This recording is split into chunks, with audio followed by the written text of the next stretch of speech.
Hello beta. Today we will discuss 73rd amendment in our constitution related to local government. Now we will discuss what were the changes brought in our constitution in 73rd amendment related to local government. And this video is in lieu of Friday and Saturday today, which I couldn't send you, or I will be able to send it by tomorrow because it takes time to upload. So let us now examine the changes brought about by the 73rd amendment in Panchayati Raj institution. As already you know about that, as I told you that initially in our constitution there were two levels of government, central and state government, and in 1992 one more level was introduced in our constitution, that is local government.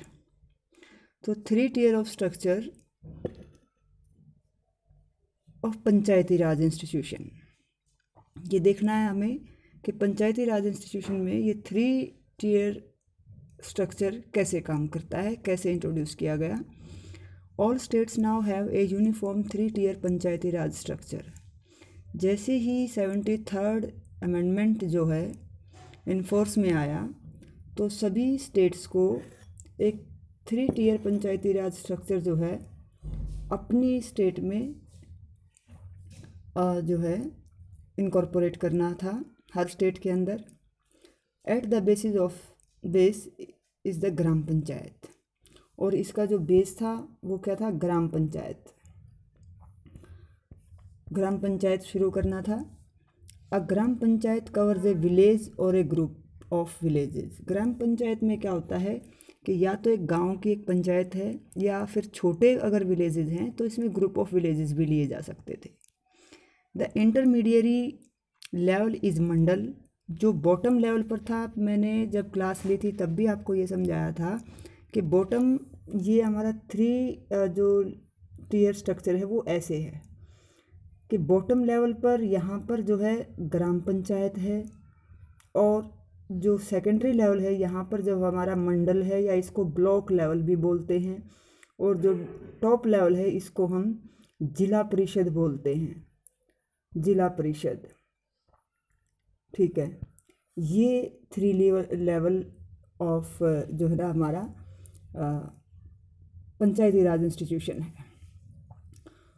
These bodies are called मंडल और तालुका पंचायत. जो intermediary है हमारी उसको या block भी बोलते हैं, तालुका भी बोलते हैं, मंडल भी बोलते हैं. ये अलग अलग स्टेट में अलग अलग जो है इसके लिए वर्ड्स यूज़ किए जाते हैं. The intermediary level body need to be constituted in smaller states.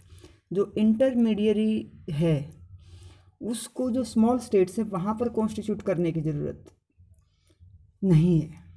जो ज़्यादा छोटी स्टेट्स हैं जैसे मान लीजिए गोवा है या और दूसरी छोटी स्टेट्स हैं, वहाँ पर बॉटम लेवल या जो टॉप लेवल का हम ले सकते हैं, इंटरमीडिएरी को नहीं कॉन्स्टिट्यूट कर सकते.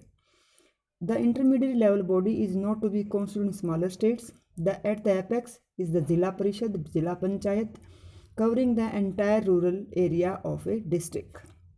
ठीक है, जो जिला परिषद होता है वो किसी भी डिस्ट्रिक्ट के होल एरिया को कवर करता है. The amendment also made provision. अब और इसमें क्या प्रोविज़न किया गया, दूसरा प्रोविज़न क्या था, for the mandatory creation of gram sabha. दूसरा जो प्रोविज़न जिसमें ऐड किया गया इसमें 73rd अमेंडमेंट में कि ग्राम सभा को क्रिएट करना बहुत ज़रूरी है. अब क्या है कि यहाँ पे आपका शॉर्ट क्वेश्चन भी बनता है कि ग्राम सभा किसे कहते हैं, व्हाट इज़ ग्राम सभा. तो यहाँ पर ये आपका ग्राम सभा का आंसर होगा, gram sabha would comprise all the adult member registered as voter in the panchayat area. उस पंचायत एरिया में जितने भी अडल्ट मेंबर हैं और जो रजिस्टर्ड हैं जी वोटर्स हैं उनको ग्राम सभा कहा जाता है. ठीक है, अब फिर कुछ ग्राम सभा के फंक्शंस जो हैं वो स्टेट लेजिस्लेशन के द्वारा डिसाइड किए जाते हैं कि ग्राम सभा कौन कौन से फंक्शंस परफॉर्म करेगी। ठीक है, फिर क्या है कि अब इलेक्शन कैसे होगा पंचायत का। पंचायत के इलेक्शन डायरेक्ट होते हैं। ठीक है, और उसमें कौन पार्टिसिपेट करता है, गांव में जो ग्राम सभा है, यानी कि गांव के जितने भी वोटर हैं उनको ग्राम सभा बोला जाता है, और वही लोग जो है इलेक्शन में पार्टिसिपेट करेंगे। All 3 level of panchayati raj institution are elected directly by the people.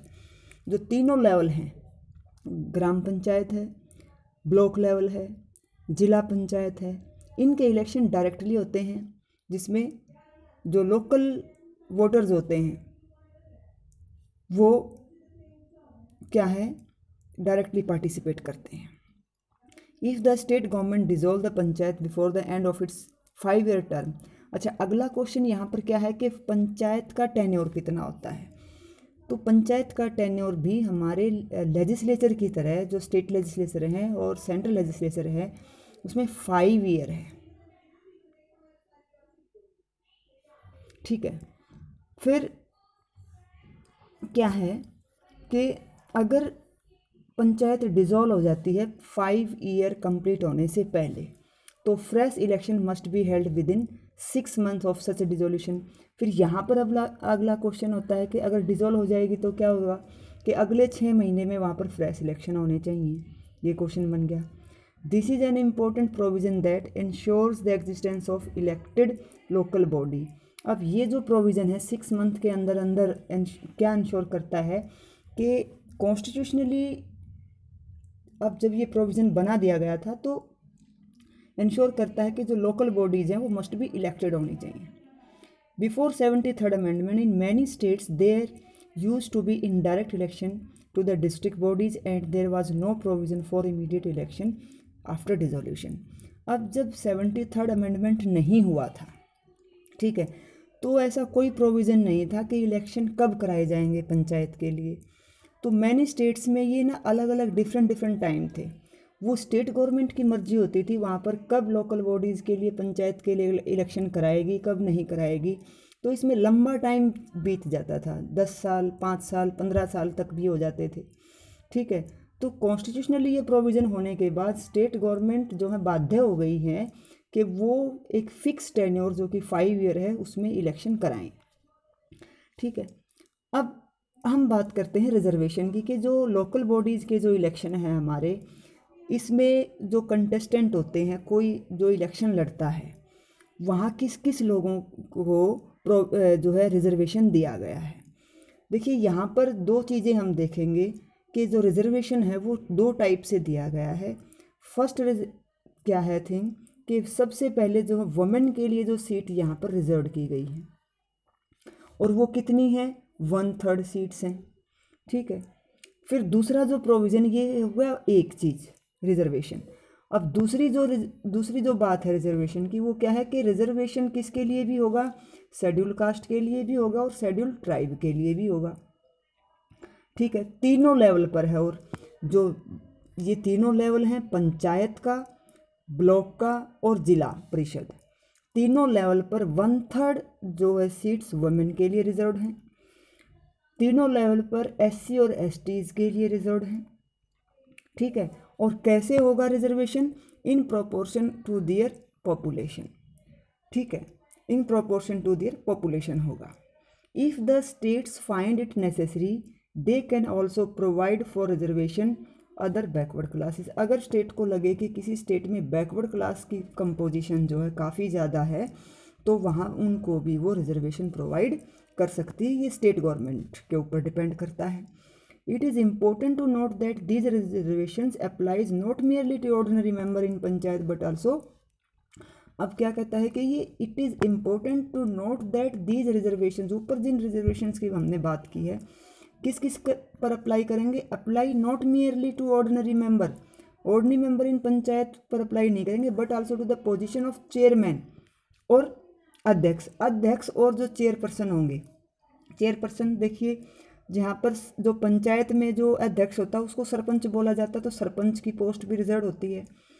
ठीक है, और जो ब्लॉक लेवल पर होती है और जो जिला परिषद होती है हमारी, उसमें भी क्या है, जो जिला पंचायत होती है उसमें भी चेयरपर्सन यानी कि जो चेयरमैन होता है उसकी जो पोस्ट होती है उसके लिए भी रिजर्वेशन है कि अब की बार जो है सरपंच महिला बनेगी, अब की बार सरपंच एक SC महिला बनेगी या ST महिला बनेगी या OBC से बनेगा।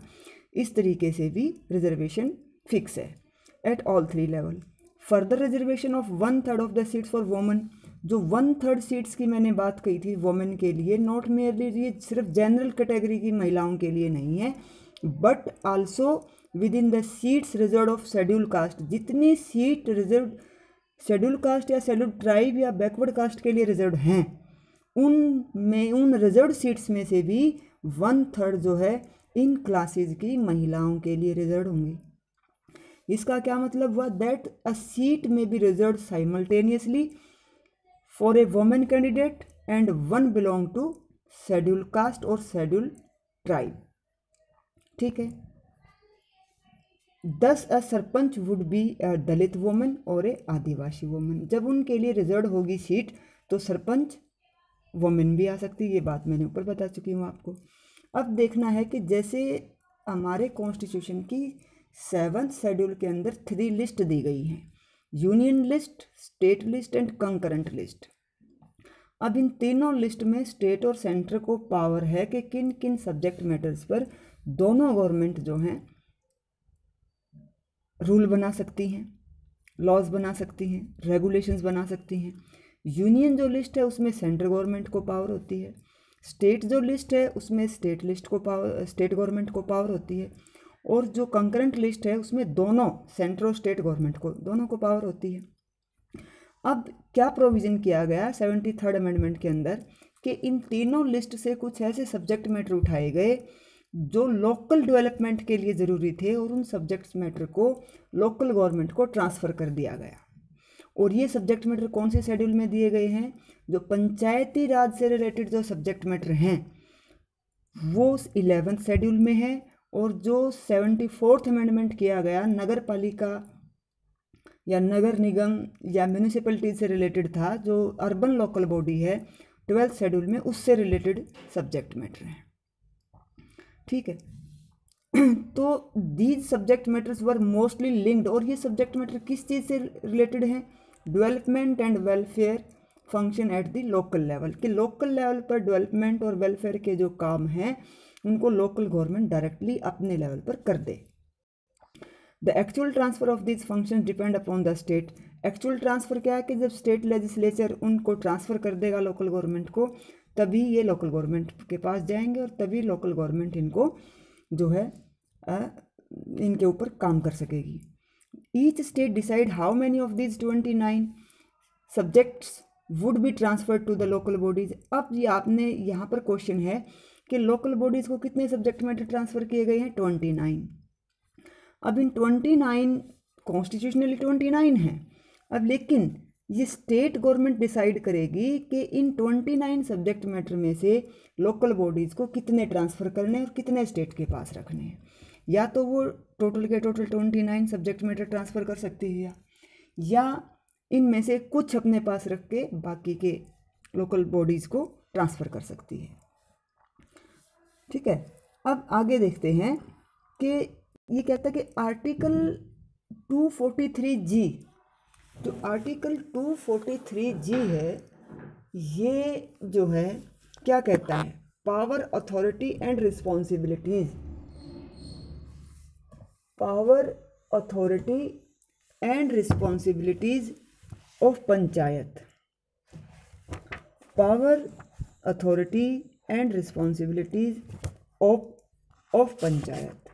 ठीक है, तो आर्टिकल 243G में कहा गया कि पंचायत को कुछ पावर्स दी गई हैं, कुछ अथॉरिटीज़ हैं, कुछ रिस्पॉन्सिबिलिटीज़ हैं लोकल एरिया की डेवलपमेंट से रिलेटेड।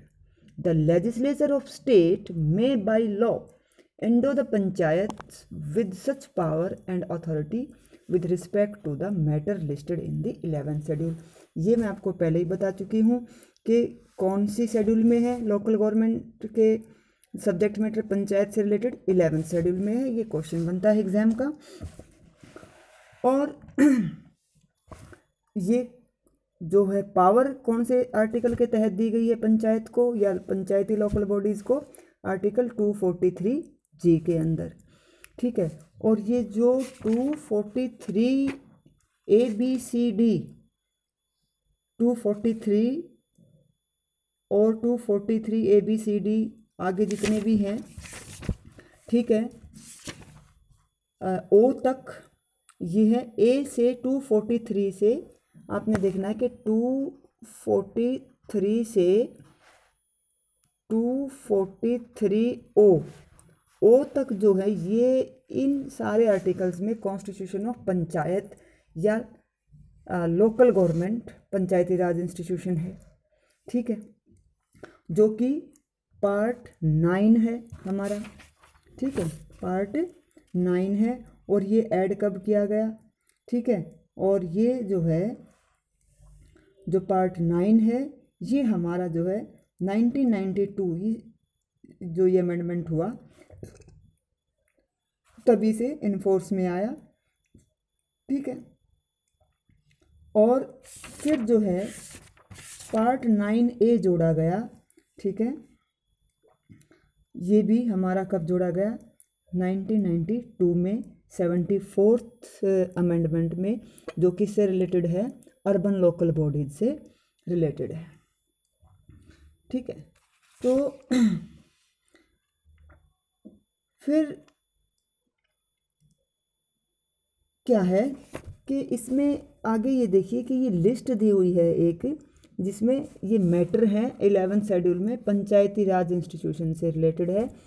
तो ये जो लिस्ट है इसमें 29 सब्जेक्ट मैटर हैं, इनके ऊपर हम पहले ही बात कर चुके हैं। अब क्या है? The provision of 73rd amendment were not made applicable to the areas inhabited by adivasi population in many states of India. अब 73rd अमेंडमेंट जो किया था उसमें कुछ ऐसा प्रोविज़न रखा गया था कि इस अमेंडमेंट के जो प्रोविज़न हैं वो कहाँ पर एप्लीकेबल नहीं होंगे? इनहेबिटेड बाय आदिवासी जो एरियाज़ हैं हमारी इंडिया के अंदर। ठीक है, वहाँ पर एप्लीकेबल नहीं था। लेकिन 1996 में एक सेपरेट एक्ट पास किया गया। ठीक है, सेपरेट एक्ट वाज पास्ड। ठीक है, यहाँ पर ए कैपिटल होना चाहिए था। तो सेपरेट एक्ट पास किया गया पार्लियामेंट के द्वारा। ठीक है, और क्या प्रोविज़न बनाए गए कि 73rd अमेंडमेंट के जो प्रोविज़न हैं वो कहाँ पर भी लागू होंगे? वो आदिवासी पॉपुलेशन पर भी लागू होंगे। ठीक है, स्टेट गवर्नमेंट एक्सटेंड कर देगी लोकल गवर्नमेंट की पावर को। Many Adivasi communities have their traditional custom of managing common resources such as forest and small water reservoirs etc. ठीक है, many Adivasi communities have their traditional. अब क्या था कि हमारी जो आदिवासी कम्युनिटीज़ है इंडिया के अंदर, उनकी अपनी ट्रेडिशनल कस्टम होती हैं और वो अपने कॉमन रिसोर्सेज के द्वारा ही अपनी कस्टम को मैनेज करती हैं। फॉरेस्ट एरिया जो उनके अंडर होते हैं उनको मैनेज करती हैं, और स्मॉल वाटर रिजर्वॉयर्स हैं उनको मैनेज करते हैं। Therefore the new act protect the right. अब ये जो नया एक्ट बनाया गया 1996 के अंदर, इसमें ये प्रोविज़न भी रखा गया कि ये जो आदिवासी पॉपुलेशन है ये अपने तरीके से अपनी कस्टम को प्रोटेक्ट करेगी। ठीक है, वहाँ पर पंचायती राज लागू होगा। ठीक है, और पंचायतें वहाँ पर गठित होंगी, लेकिन वो अपने तरीके से अपने रिसोर्सेज को प्रोटेक्ट करेंगी। ठीक है, उन तरीक़ों से जो उनके द्वारा एक्सेप्टेबल हैं, जिनको वो करते आ रहे हैं, एक्सरसाइज में ला रहे हैं। ठीक है, for this purpose more power are given to gram sabha. इस पर्पज़ के लिए जो ग्राम सभा है, यानी कि जो वोटर्स हैं, रजिस्टर्ड वोटर्स हैं, उनको थोड़ी सी ज़्यादा पावर दी गई कि भाई आप अपने एरिया में जो आपकी आदिवासी कस्टम है उन्हीं कस्टम्स को प्रोटेक्ट करते हुए आप कॉन्स्टिट्यूशन के प्रोविजंस को अप्लाई करेंगे अपने एरिया के डेवलपमेंट के लिए। ठीक है, तो the idea behind this act is that, अब जो ये 1996 में जो एक्ट पास किया गया, इस एक्ट का ऑब्जेक्ट क्या था, क्या आइडिया था इसके पीछे, is that local tradition of self government should be protected while introducing modern elected, कि आप मॉडर्न इलेक्टेड बॉडीज इंट्रोड्यूस तो कर रहे हैं वहाँ पर, पंचायतें इलेक्शन के थ्रू गठित कर रहे हैं, लेकिन जो आपका एक ट्रेडिशन है, आपकी जो कस्टम है, उसको आप अपने ट्रेडिशनल तरीके से क्या कर सकते हैं, प्रोटेक्ट कर सकते हैं। This is only consistent with the spirit of diversity and decentralisation. ठीक है, अब क्या था कि जैसे हमने इलेक्शन कमीशन ऑफ इंडिया की बात की थी इलेक्शन वाले चैप्टर में, तो इलेक्शन कमिश्नर ऑफ इंडिया क्या है, वो जो है रिस्पॉन्सिबल है पार्लियामेंट के इलेक्शन कराने के लिए, सेंट्रल गवर्नमेंट को गठित करने के लिए और स्टेट गवर्नमेंट को गठित करने के लिए। ठीक है, लेकिन अब बात थी कि इन लोकल बॉडीज़ के इलेक्शन कौन कराएगा।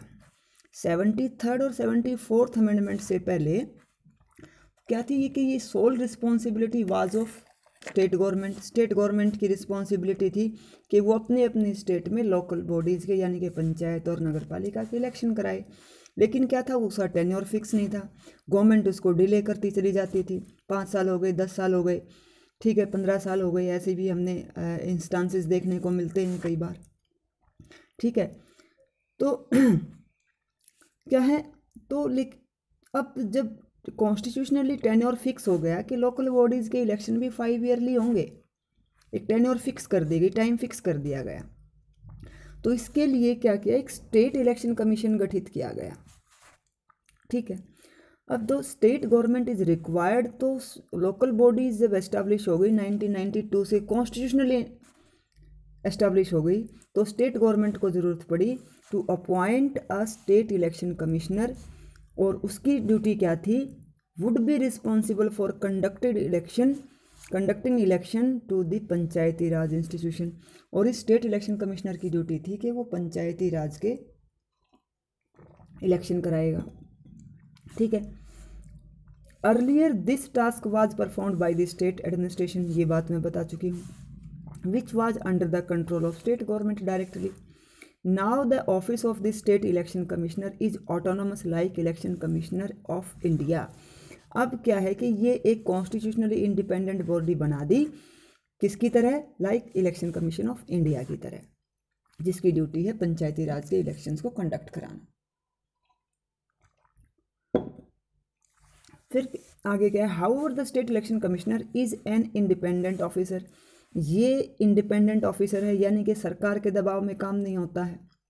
ठीक है, कॉन्स्टिट्यूशनल बॉडी है, and not linked nor is the officer under the control of election commissioner of India, ना तो ये किसी तरीके से इलेक्शन कमीशन ऑफ इंडिया से लिंक्ड है और ना ही उसके अंडर कंट्रोल है, ये इंडिपेंडेंट एंड ऑटोनॉमस बॉडी है। तो यहाँ पर आपके जो क्वेश्चन बनते हैं ये हायर एग्जाम्स, कॉम्पिटिटिव एग्जाम्स के लिए भी क्वेश्चन बनते हैं, इस चीज़ को आप ध्यान रखें। अब देखते हैं कि फिर क्या था, एक होता है finance commission, union finance commission की कंपोजिशन हमारे कॉन्स्टिट्यूशन में दी गई थी। फिर क्या है, स्टेट के लिए जो है फाइनेंस कमीशन बनाया गया।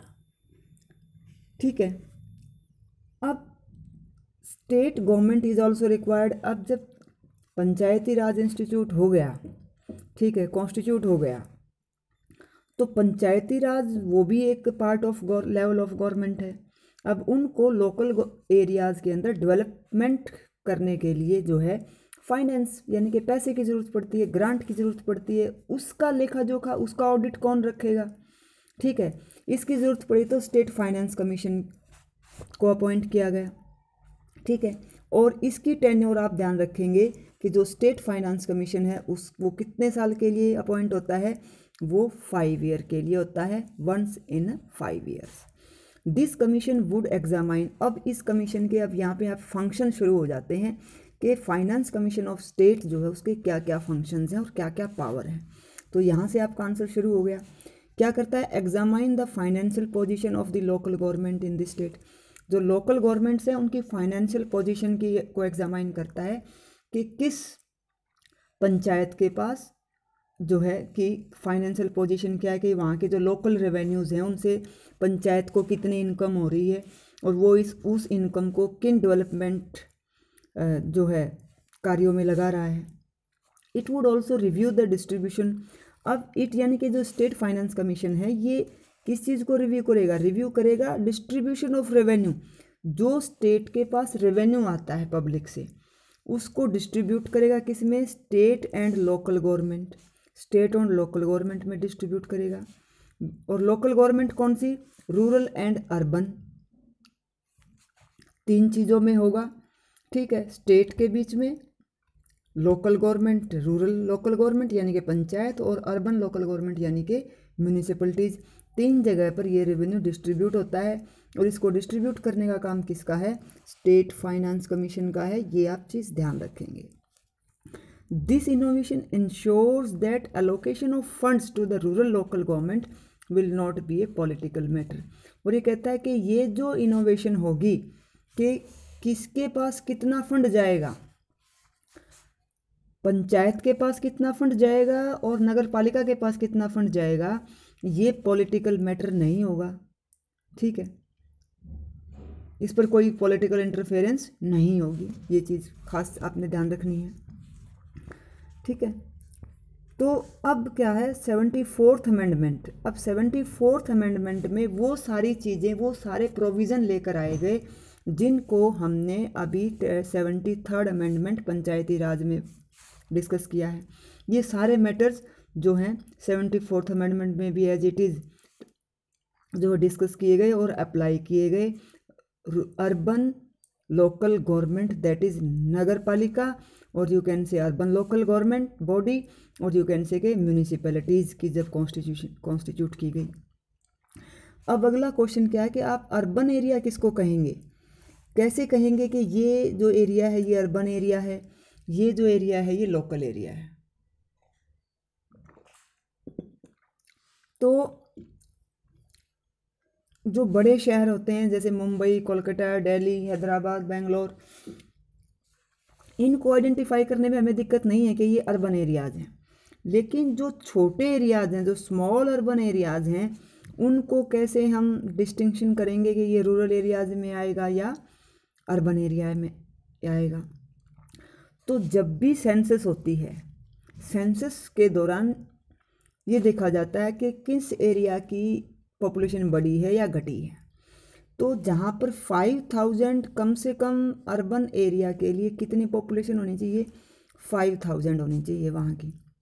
ठीक है, अब 5000 पॉपुलेशन है उसको अर्बन एरिया में ले आते हैं उस एरिया को। फिर दूसरी जो शर्त है, उस पॉपुलेशन के 75% जो मेल मेंबर हैं, सिर्फ मेल की बात की गई है, वो जो है नॉन एग्रीकल्चरल एक्टिविटीज़ में इंगेज होने चाहिए। ठीक है, तीसरी बात क्या है कि वहाँ की जो डेंसिटी है वो 400 पर्सन पर स्क्वायर किलोमीटर होनी चाहिए। और ये डाटाज किसके हैं, हमारे 2011 की सेंसस के अकॉर्डिंग, कि जो अर्बन एरिया की जो पॉपुलेशन डेंसिटी है वो 400 पीपल पर स्क्वायर किलोमीटर होनी चाहिए। तो उन एरियाज़ को हम क्या मानेंगे, अर्बन एरियाज़ मानेंगे। ठीक है, in many ways 74th amendment is a repetition. ये मैं आपको बात बता चुकी हूँ कि जो 73rd अमेंडमेंट में था उसको हमने एज इट इज़ जो है 74th अमेंडमेंट में अर्बन लोकल बॉडीज़ के लिए अप्लाई किया, except it applies urban areas, that it applies to urban areas. क्या थी, 73rd और 4th अमेंडमेंट सेम है दोनों। फ़र्क कितना है कि 73rd अमेंडमेंट रूरल एरियाज़ पर अप्लाई होता है और 74th अमेंडमेंट अर्बन एरियाज़ पर अप्लाई होता है। All the provision of the 73rd amendment related to direct election, reservation, transfer of subject, state election commission and state finance commission are incorporated in 74th amendment, also this apply to Nagar Palikas. The constitution also mandate the transfer of list of functions from the state government to urban. Constitution ने ये भी mandatory किया है कि जो state government है वो जिस तरीके से स्टेट गवर्नमेंट ने रूरल यानी कि पंचायती राज को सब्जेक्ट मैटर ट्रांसफ़र किए हैं, उसी तरीके से वो नगर पालिका को भी सब्जेक्ट मैटर ट्रांसफ़र करेगी। जिनके ऊपर वो काम करके अपने एरिया की डेवलपमेंट कर सकती है। तो यहाँ पर अगला क्वेश्चन क्या बनेगा कि जो subject matter related to urban panchayat है यानी कि नगर पालिका से रिलेटेड, वो कौन सी शेड्यूल में दिए गए हैं, और वो शेड्यूल है 12th schedule of the constitution. ठीक है, तो ये आपके हायर कॉम्पिटिटिव के एग्जाम्स हैं, एग्जाम्स के क्वेश्चन भी बनते हैं यहाँ पर, और आपके जो है 11th क्लास के जो एग्ज़ाम पॉइंट ऑफ व्यू से भी अच्छे क्वेश्चन बनते हैं। ठीक है, तो कल हम डिस्कस करेंगे कि इन दोनों अमेंडमेंट को 73rd और 4th को कैसे इम्प्लीमेंट किया गया। ठीक है, तो आई होप कि आपको ये समझ आया होगा। विद दिस आज की वीडियो को एंड करते हैं, और thank you very much. May God bless you.